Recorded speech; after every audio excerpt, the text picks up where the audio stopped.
we need to streamline whenever we're starting with the website project is identifying who are the stakeholders that we need to listen to, who are the stakeholders which are actually the key decision makers when it comes to the website. Because yes, the sales will be involved, the marketing, the finance, the ops, everyone will have an opinion on it. But at the end of the day, who is the person, or who are the core people within a team who will actually be making the decisions for us?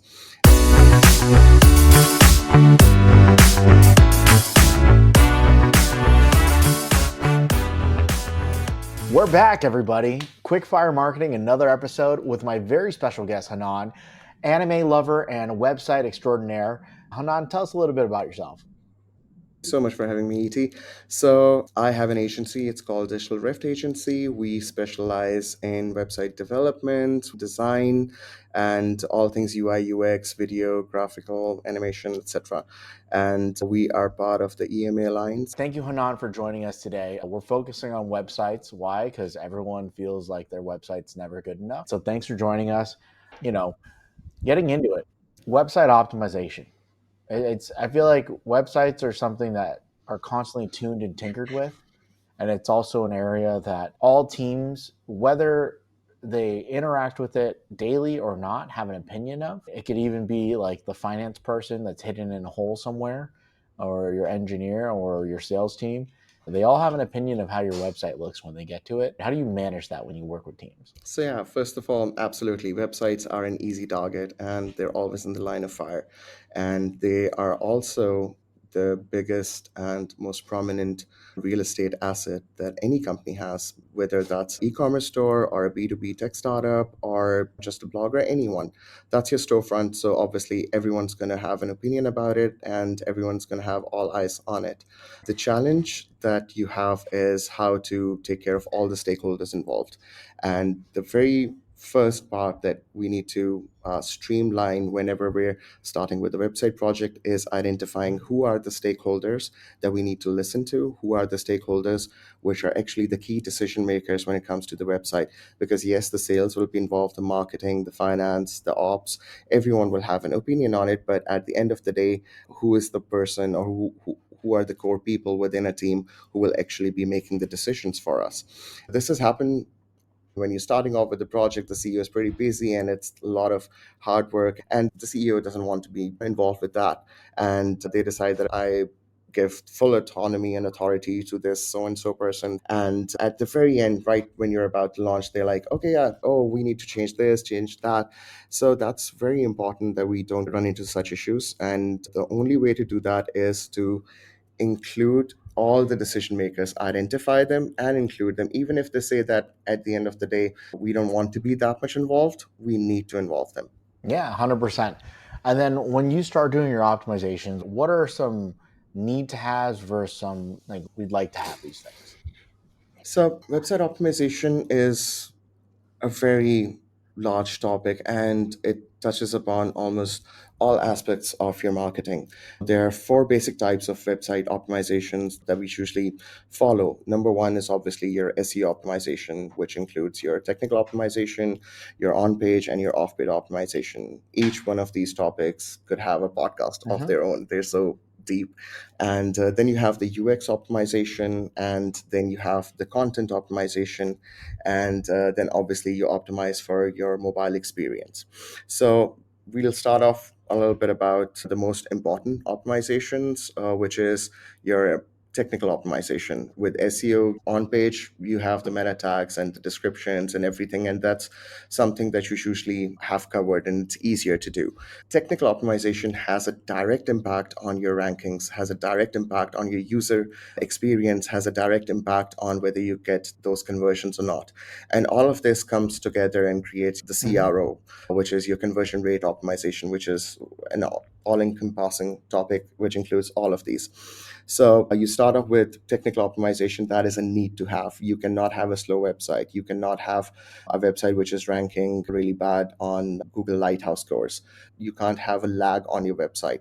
And another thing to take care of when you're looking at technical optimization is you might have a score which is hitting the 90s on desktop, but you've used plugins which are breaking the user experience. So these are some things you need to take care about while doing technical optimization.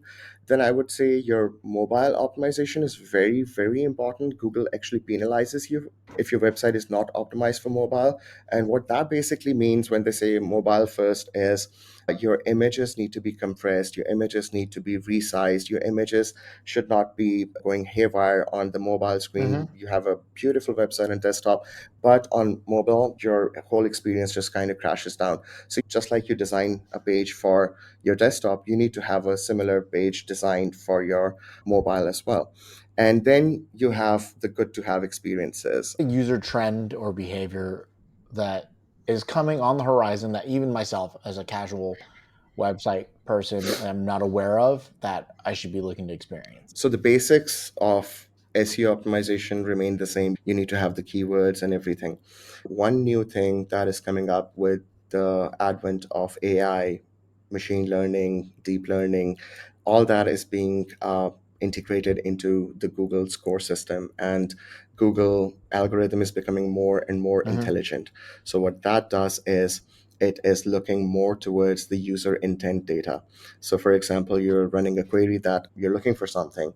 And if the content used to be that the content has to feature certain keywords, but now the context has been attached to it, the intent purpose has been attached to it. So now you're going to have to be more careful when you're optimizing for your keywords. Your strategy needs to change from just bombarding keyword data to more towards what is the user searching for? Is there a certain need or is there a certain pain point that they're trying to solve with that keyword? And you're going to have to adapt to that. That's number one. So your user intent, your long tail keyword strategy has to change. It has to become more complex. Number two is the use of 3D when it comes to UX.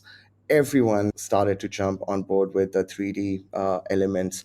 A while back, we saw that with NFTs. It started with 3Ds plus a dark background.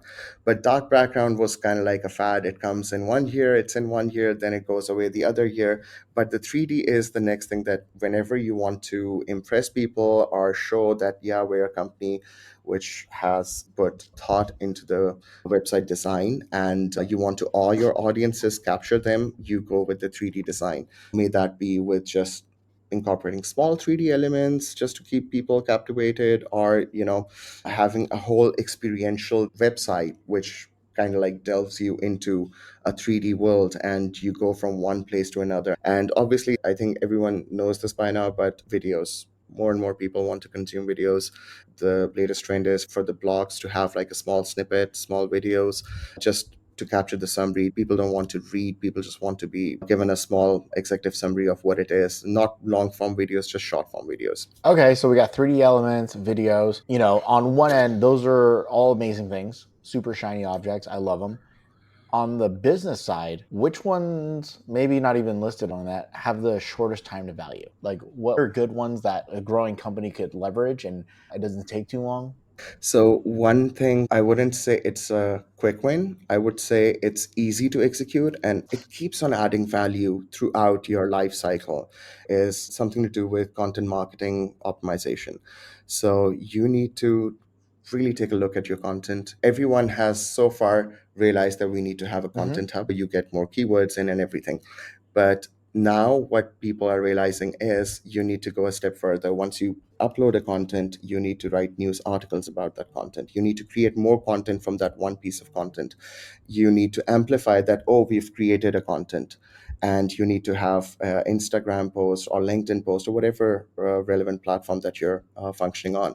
And then you need to make other people talk about it and kind of like become an authority, thought leadership within your industry. And that strategy has worked out quite well for some companies that, they were losing traffic on certain blogs. They gained a lot of followers in one year and then it became stale.